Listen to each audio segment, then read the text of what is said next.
Good afternoon from Istanbul. I'm Simla DOİngün from DOŞ University, the Department of English Language and Literature.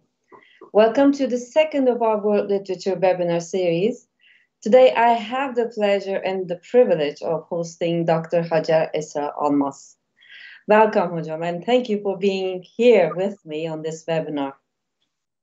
Thank you. The privilege and the pleasure are very much mine. Thank you. So before we begin with our discussion, I'd like to remind our audience that any remarks and questions will be most welcome. You may want to post them on the chat box during the webinar. We will try our best to respond to each one of them in the time allotted for this event. As we will focus on Istanbul's status in discussions of world and / comparative literature today, I'd like to talk about Dr. ALMAS' academic background briefly. Esra ALMAS is an assistant professor of comparative literature at Istanbul Şehir University, Turkey. She completed her PhD in the Amsterdam School for Cultural Analysis at the University of Amsterdam, where she taught in the Department of Literary Studies. She has worked as a translator, moderator, and organizer for PEN International, Amsterdam University Cities Project, and Netherlands Institute in Turkey. Her research focuses on the intersections of memory studies and urban imaginary, in particular diaspora narratives, modern Turkish literature, urban imaginary, and women's intergenerational writing. She has published on Istanbul's modernist literary cityscape, melancholy and exile. She is currently working on Jewish memories of Istanbul. Now, in one of her influential works on comparative literature, the critic Emily Apter suggests that comparative literature continues to carry traces of the city in which it took disciplinary form. The city, as Apter contends, is a site where east-west boundaries are culturally blurry, and where layers of colonial history obfuscated the outlines of indigenous cultures. Now, in this webinar, as a scholar who has been studying Istanbul for quite some time, Dr. ALMAS will reflect on Istanbul's continuing legacy on discussions of world literature. And more specifically, she will review the image of Istanbul as it is repeatedly revisited through Erich Auerbach and his exilic position. Thank you very much for this wonderful and lovely introduction. I must say that I'm very humbled. It's really a great opportunity for me also to be able to share some of these ideas, especially these days. So yes, and yes, we're both in Istanbul, but these days of isolation, more or less relative lockdowns, it is something that we carry more in our heads. So in one sense, I think what I'm also doing is looking at its theory and theorizing the city in a way. And for this case, I want to focus a bit more on the traditions of comparative literature, humanism, and world literature. It's an area that So what I'm hoping to do in these following half an hour or so, in 40 minutes, is perhaps to throw some ideas, share some trajectories, and again, as Istanbul, probably in a way that hopefully that befits the city itself, a crossroads, or that's how we would like to think of it. That's what I'm hoping these thoughts will be. So yes, Istanbul's status within the discipline of comparative literature underlines the enduring significance of the city for literary studies. And in recent many discussions of world literature, Istanbul is regularly viewed as the birthplace of comparative literature, as it was later institutionalized in the US. And that, of course, that birth has very much to do with the German Jewish emigres or exiles stay in Istanbul and work at Istanbul University. So in one way, it's Sometimes it's jargon for us, sometimes to talk about an industry around Auerbach. There are quite numerous books, articles written about it. So I would like to start with a brief trajectory of his his impressions of Istanbul. So, of course, for the German Jewish scholars in 1930s Germany, Istanbul offered a sanctuary from the anti-Semitic policies of Nazi Germany. And Auerbach's acceptance of a teaching post at Istanbul University in 1936, which was actually to replace his mentor, the linguist Leo Spitzer, and to flee Nazi persecution, culminated in 1946 in the publication of Mimesis. This is, of course, the birth, more or less, of comparative literature, a history of representation in Western in literature, which I'll be talking about in more detail a bit later. But before that time, I'd just like to give a brief glimpse of his first years, which we could think that for him was a time that he also spent adapting the city. He lived in Bebek, the way, and he went to Istanbul University, of course, Beyazıt campus. So there is that you could think of the trajectory he thought, and he's a German Jew, studies Dante, studies Romance languages. So in one sense there are, and fleeing the Nazis, so there are quite a few, a couple of tensions that he had to have. And so we see some of those tensions in his letters. And I'd like to just briefly quote an excerpt from a letter from a letter of his to Walter Benjamin, which shows us the cultural complexity of the period. And this letter is from 1936, very early during his stay. He notes an insurgent nationalism in his new locale, and I quote, says, "The situation here is not exactly simple, but it is not without charm. They have thrown all tradition overboard here, and they want to build a thoroughly rationalized or extremely Turkish nationalist state of the European sort. The process is going fantastically and spookily fast.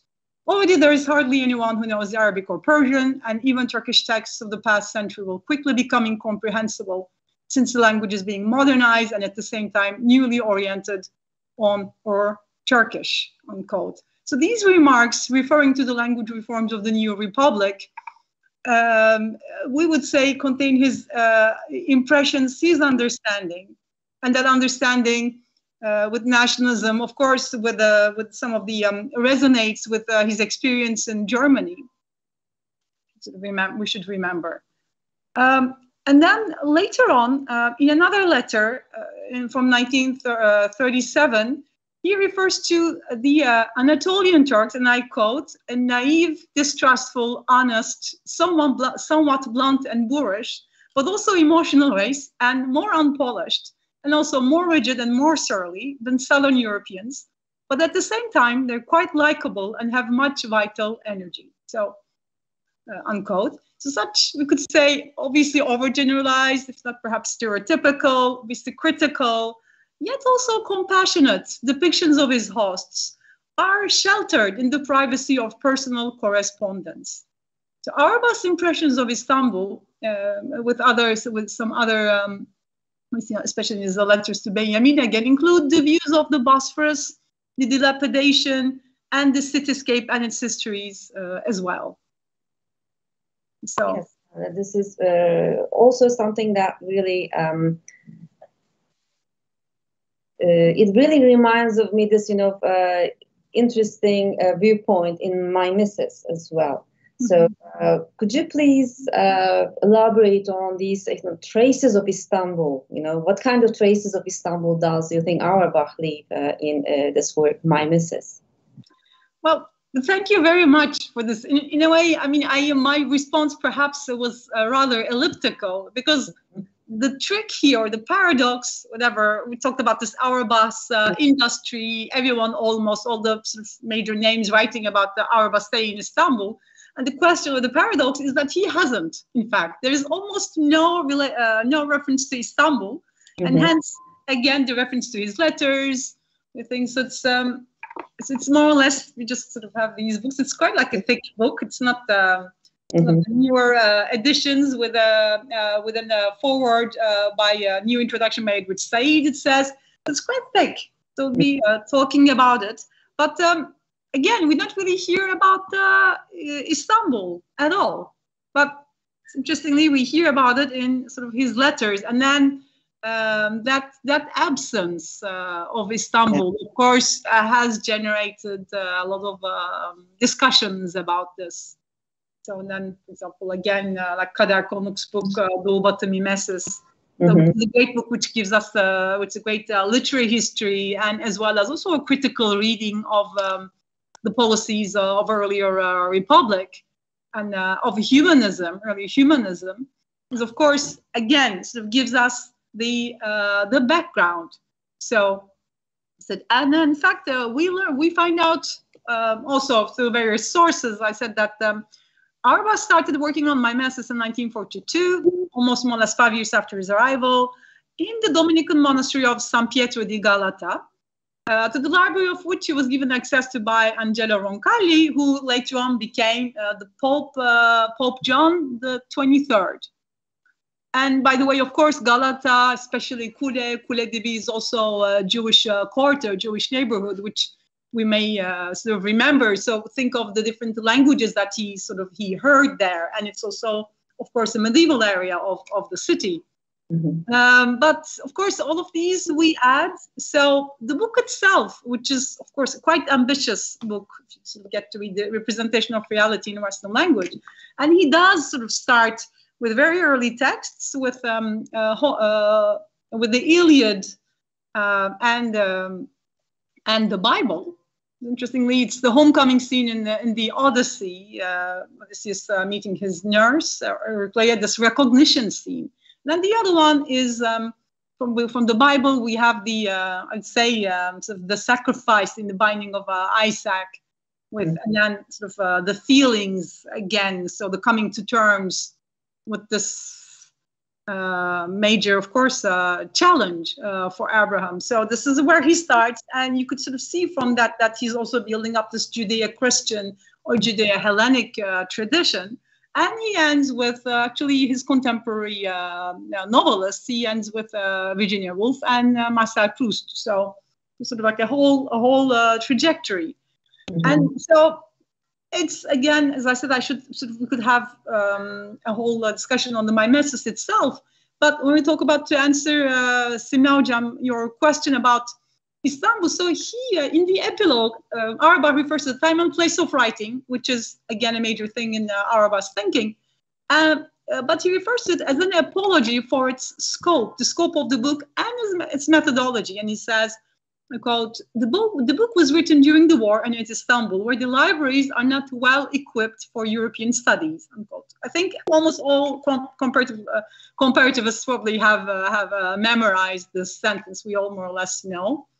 But this is interesting. It's an apology, but it's also a methodology. But then Auerbach quickly adds that the lack of resources is also what mobilized them, suggesting that, quote, it's quite possible that the book owes its existence to just this lack of a rich and specialized library. So in one way, again, absence, so what we see again here with them is these contrasts, because absence does create presence, with Istanbul helping Auerbach bridge the canonical text of Western literature. The old metropolis provides the vantage point from which Auerbach could reflect on the European literary tradition as a whole.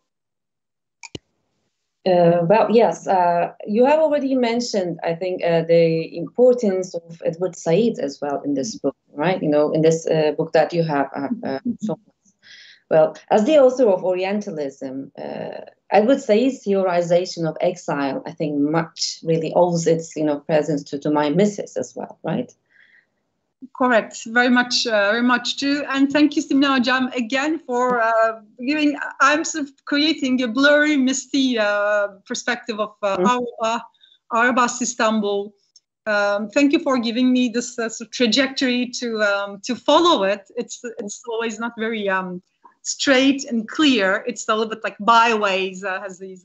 Yeah, we have to build the threads, right? Yes, the multiple threads. So which one to pull? And it's a bit of sometimes like juggling.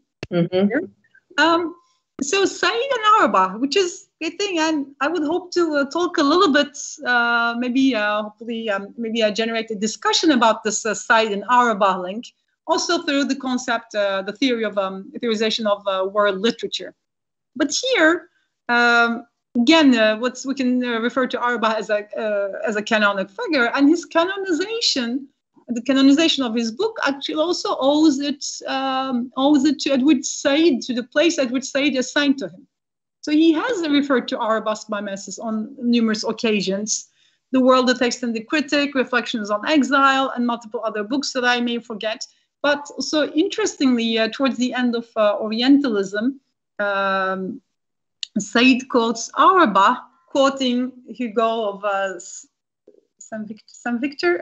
I may be confusing these people. Well, I just have to look at my the names. I have to look at my notes. But there is these obvious links and sort of this legacy, this lineage between Said and Auerbach, and that's of course also the idea of exile and Auerbach's exile, especially from Istanbul. By the way, sorry I didn't mention it, but he moved to the States after the war ended. So just like Johns Hopkins, and then he Penn State, and then he ended at Yale. Auerbach's exile, the real exile, is his stay in Istanbul, and that sort of became a major thing and interestingly, so this is also something of interest and much research. But Said, for example, reflects on this exile, and he says, and I'll quote. He says, Istanbul represents the terrible Turk as well as Islam, the scourge of Christendom, the great Oriental apostasy incarnate. For centuries, Turkey and Islam hung over Europe like a gigantic composite monster, seeming to threaten Europe with their destruction. To have been in exile in Istanbul at the time of fascism in Europe was a deeply resonating and intense form of exile from Europe. So which is, of course, this statement. So when we see with Auerbach, there is this hiatus, there's this absence of Istanbul. But the way Said refers to it is equally, I'd say, stereotypical. He does refer to all the stereotypes about Istanbul, like the scourge of Christendom, Oriental apostasy.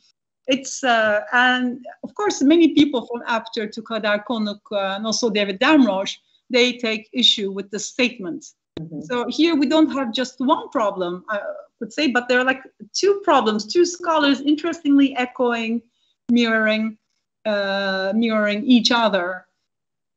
So again, sort of the complication, which is again, Said's comments, I would say, are equally sort of problematic, quite questionable, because he later on, of course, he also changes his views, and we see Said's trajectory and his ambiguous relationship to exile.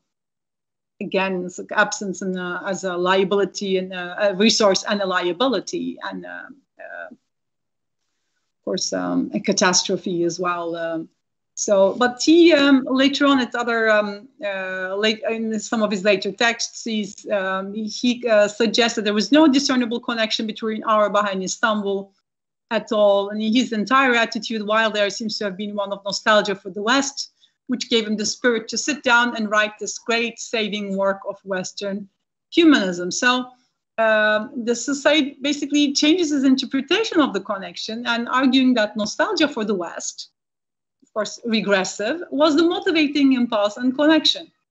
And again, in Culture and Imperialism, again, he comments on the locus of exile, and he says, mimesis owes, I quote, owes its existence to the very fact of Oriental, non-Occidental exile and homelessness. Not only a massive reaffirmation of the Western cultural tradition, but also a work built upon a critically important alienation from it.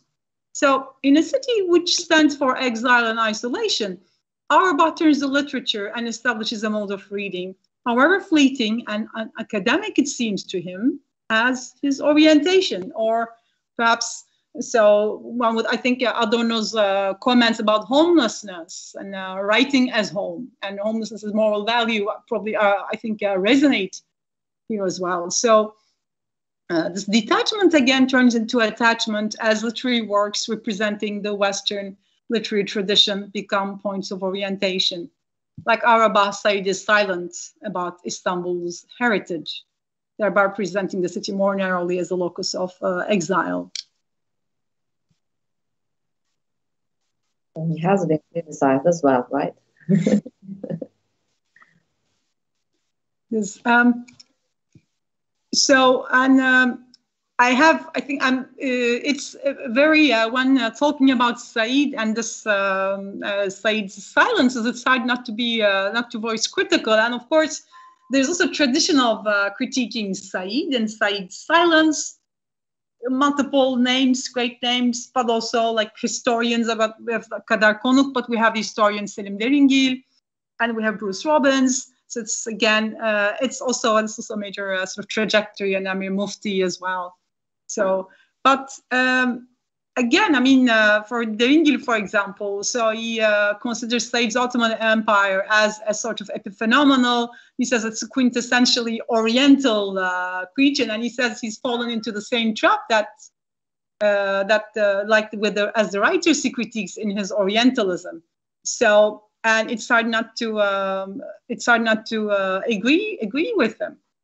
But, and what he does though, with this, I mean, through this understanding and through this perhaps like cementing, this understanding of Istanbul as a void, is that Istanbul, in the context of comparative literature, Istanbul appears as a nondescript city, a locus of exile. Seems like this a gaping void, right? So like even like a chaos in the beginning was this nondescript empty city out of which the discipline of comparative literature emerged. So it sort of sounds quite mythical, I think. That's what I would say. Well, when we move this with this thread, you know, especially when we think about its presence in terms of theories of world literature and Auerbach and Said all together, how we actually get them together is still, you know, difficult. I know it's such a challenge that, you know, we are trying to do it, and of course within 45 minutes. But then again, I think you might think with us, right? You're right. Thank you. It is. You're right. It's. We could talk about like an industry, and there is like a great lineup of great names here again. And in a way, we also see, in one way, we see the birth of a discipline. And here I'm sort of like thinking of Foucault, of course. I mean, with these, but there seems to be one, and with comparative literature, and also which I would like to. I would hope to perhaps like even touch upon the world literature, and that space of the void has, or maybe blur, has somehow has its impact on that formation and on its theory. So talking about this, I think maybe also for us, what's so interesting is and productive is Emily Apter's intervention in world literature. And I remember in earlier webinars, I think Ian Almond was also referring to it, because world literature is also literature that gets to be read in translation. So when we look at the center and periphery, it's impossible not to, I think, to ignore it. And Emily Apter covers both fields herself with untranslatables, what escapes, what gets lost in translation. For example, the center periphery dynamics. So comparative literature also, according to Emily Apter, is a translation zone. And Apter herself, and some of the books, Invention of Comparative Literature, instead of Auerbach, she actually focuses on Leo Spitzer. And her claim is that had Said, of course, which is sort of, it's interesting because you see it's sort of becoming like a story, fiction, this whole stay. I think David Damrosch had a novel about like meetings of the mind. I think there are multiple like stories around that time. So she says, had Said read Spitzer and not Auerbach, because that's also another story, Spitzer would have been Said's hero, because Spitzer himself tried to learn Turkish, and he was much more what should we say? He was in exile as well, but his pedagogic, he was more rooted perhaps in what we was doing. And when we read Mina Urgan, Azra Erhat, Sabahattin Eyüboğlu, again, we read all the references to Spitzer and their parties and the way he played the piano, and it's sort of different sort of world. And there was such a world. I mean, Istanbul at the time was connected. I think, of course, we know about the language, the alphabet revolutions and the changes in language and in education, of course. But there was also a great thread. And maybe one thing that we forget that Auerbach does not mention, but Leo Spitzer does, is also of the Jewish population, which would speak either Ladino, a form of Spanish, or Yiddish, which is again sounds very much like German, and it must also be their mother, father tongue, especially language of also the German Jews. So they should have. There was an Ashkenazi, there's still an Ashkenazi synagogue in Galata. So it's impossible that they were not familiar with it, and they were not the only German Jews who are in Istanbul. They're not the only Germans. So it's there was a lot of commotion in that place, and after. Of course, sort of lists them in her work. And then, I mean, after looking at this after focusing on this situation, and not going back to Said, after sort of contends that she sees nothing. Again, I mean, his silence, I mean, or Said echoing Auerbach's silence. And I would agree with Abder's initial response that it's not Saidian, because paradoxically, what we associate with Said is a complex understanding of binaries. As Simla Hocam, you mentioned the Orientalism and then culture of imperialism, the contrapuntal reading. And so he questions the politics of identity, and his whole part of his mission is not to accept the politics of identity as given, but to show how all representations are constructed, for what purpose, the components, like this close reading. And multiple perspectives, of course, provide multiple points of resistance that resist simple binary oppositions. So that, I think, would how I would refer to it, how I would see it. And again, Kader Konuk's East-West Nemesis, that I was sort of doing some promotion also with this brilliant Turkish translation. She's also, of course, she argues for the same point with a much more detailed understanding of the background. So what she sees is that it's, of course, but it's a textual practice used for representing reality, and a form of cultural practice deployed in the westernization of Turkey as a whole. And Kader Konuk, of course, draws from and includes Auerbach's position as a professor of Romance languages. So like foreign languages. Remember, he's a medievalist. He teaches in French. He has interpreters like Mina Urgan, for example, who translate his work for him, sometimes as simultaneous or consecutive interpreters around him. So, for example, his Introduction aux études de philologie romane, it's sort of published a bit later, but he published books for his students in Turkey. And so what he was doing there with this Romance philologies was, of course, introducing humanism. And remember, this is also in a country which has severed its ties with its Ottoman past, maybe more of this, the imperial and Islamic stuff, multi-ethnic, multi-religious past, and sort of becoming staunchly secular. So within that, what he's also doing is to show the multiplicity of languages, one way, and show Europe with its through some of its languages, of course, the Romance languages.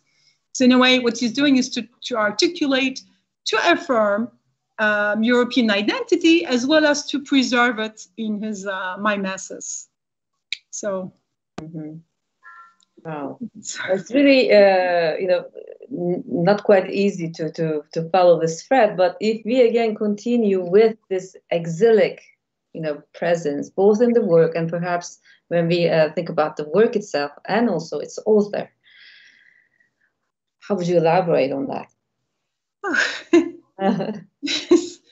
I think it's maybe it gets a bit more easier. Sorry, it's of course like taken a while, and I find it fascinating after reading about Istanbul's representations, like as a literary space, to see how it's theorized, how that space can be theorized, and that's sort of like what we see. And so now you have that perhaps like some sort of like obsession with seeing, understanding Istanbul.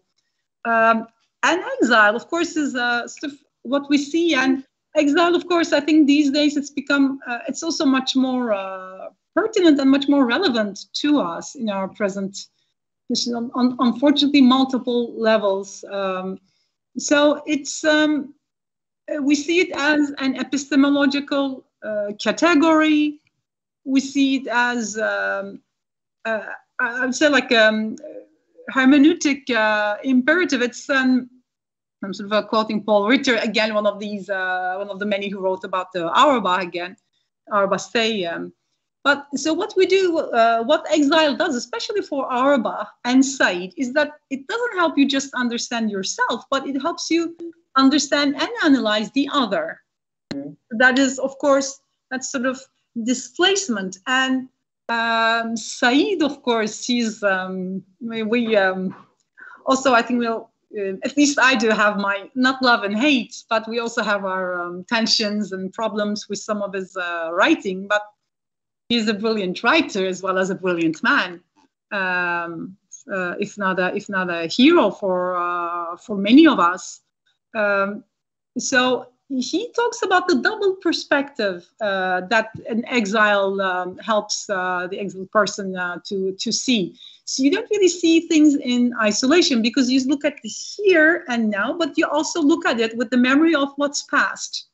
So again, this conflation. And his words are, so it's not, of course, because of this tension between back here and there, past and present, it's not, it's always about daring, it's also about moving, and it's also always about change, never standing still. So this is also, of course, here we don't hear Auerbach, but we hear Said talking about himself and his, unfortunately, a very painful relation to Palestine and his own, and the Nakba and his own exile, as well as the situation in the Middle East. So, of course, maybe what's also more very sort of interesting, what makes Said a hero for many is, of course, the tension between his intellectual detachments, but his and the political struggle to retrieve a homeland. But then, does he really want to? Is really exile really a desirable condition? Of course, it's not. And Said also, of course, talks about about that. But is he trying to return to this literal or metaphorical homeland? So this question is never really resolved in his work. But the tension and that contradiction between these two stances is what makes his work and what makes him very productive intellectually and politically. Like again, the counterpoints, which is part of his theories of different themes.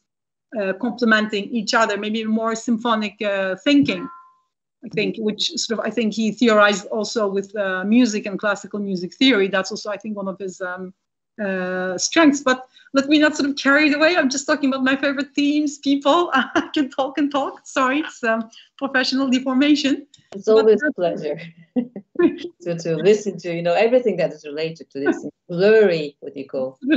Blurry city, yes, and the mist, there is something very pleasant about the mists of the city, the blur of the city. Well, I also have Orhan Pamuk to back me up on that. So whether the pleasures of the mist and bu or hüzün, of course. So, well, with Istanbul, of course, I mean, after talking about this, we are also, as many of the residents also, we also do feel homeless at home in Istanbul.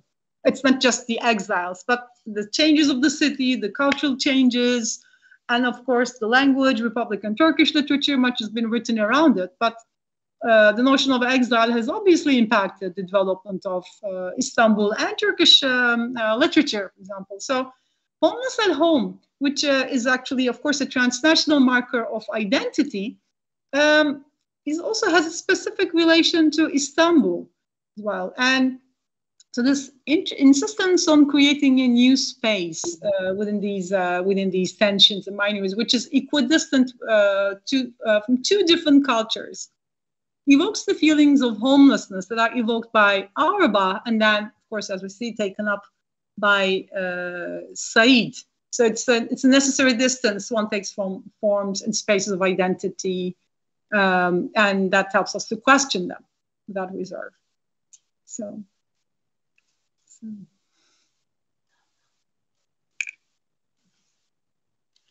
Of course, so talking about Istanbul, and it's sort of interesting. I also view that I hope it's not just I see myself going back and forth like between two binaries, and I wish I could imitate the Bosphorus. It's sort of like graceful. It's refreshing winds and the currents. So that would be my ambition, of course, or my dream. But I think I may be just going back and forth, and it may be a bit too much if it is. But you're forming it in a way, and that's what has to be done in that regard, right? I mean, when we are talking about this literary history of a city, especially in relation to the birth of a discipline, as you already mentioned, and the position of Istanbul, and this, ambiguous positioning of Istanbul, of course, has, and it will continue to be, challenging in that sense, to really comprehend, to understand. So that's more than fine for me to listen to these different political threads. It's one thing. It just, as I said, I would really like to look a bit more these the theories, and not just like the cultural theory, but the literary history. But the story, I think, makes us, as you wonderfully said, it's we want to imitate it, and we want to also imitate Said, Auerbach. So there is that sort of like our heroes or our pantheon, and the way we're following is, if not our cities, the cities or parts of the city that we identify with. So, and of course, with this, I mean, I would consider myself a patriot of Istanbul. So with this, not just sort of trying to imitate, but sort of again, like preserve, affirm. So all of these, in a way, apply to me as well. But so going back to the theory of world literature and translation, so maybe trying to go beyond a little bit. It's impossible not to see the stereotypes or stereotypical understanding of like where the city or the bridge where East meets West, but what is East? Where does East start? And where does West end? So in a way, we're just creating these binaries that we are critical of. So when we think in this way. So when Emily Apter talks about Istanbul and in Istanbul cultural blur, Istanbul is a city where the East and West boundaries are culturally blurry, as like the raison d'être of comparative literature. So we also see that she's also, again, reinstating stereotypes as well. So, I mean, perhaps like these pitfalls are a bit quite sort of difficult at times to avoid. But perhaps, and there is a moment, of course, I mean, that moment in history, of course, has its significance in the creation of this perspective and perhaps the discipline, let's say. But so perhaps one other way to look at the blur and these ideas is to see them as productive, because the blur also actually avoids cognition and seeing. It obstructs it, but that obstruction may be productive. That lack of precision may be productive.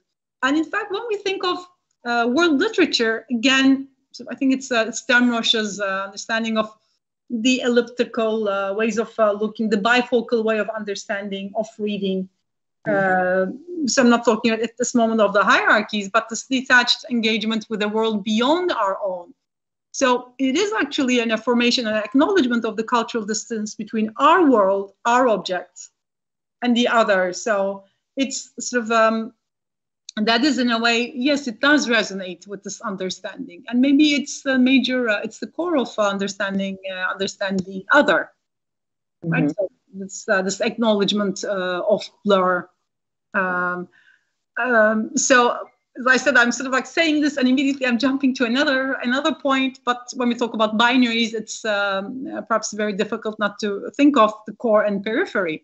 Mm-hmm. That was also, I remember, that was also a major theme. I mean, who gets the translated, who gets read, who chooses? It's, I mean, the self and other. I mean, the tensions between them are, of course, hierarchical. So at one hand, on the one hand, we want to think of the brotherhood of readers and literatures all around the world. It's like a very Schillerian, romanticist understanding. But then, of course, it is that world, and the brotherhood is an unequal world. And then we have a center that imposes its taste on the periphery. And the provinces which are heard to the extent that they use the same language with the core. And so, of course, with world literature, with the Anglophone world, we would sort of be definitely talking about that. But even if we look at the specific case of Istanbul, of Turkey, again, the languages of Turkey, of course, will also provide, will also reveal similar hierarchies within the world, not the Turkish Republic of Letters, these right. or micro languages, micro literatures, not even minor. So within that. You already mentioned, Pascal Casanova's conception of literature as this, what you call, arena for this battle, between these different literatures, and also reaffirming the presence of this binary conception.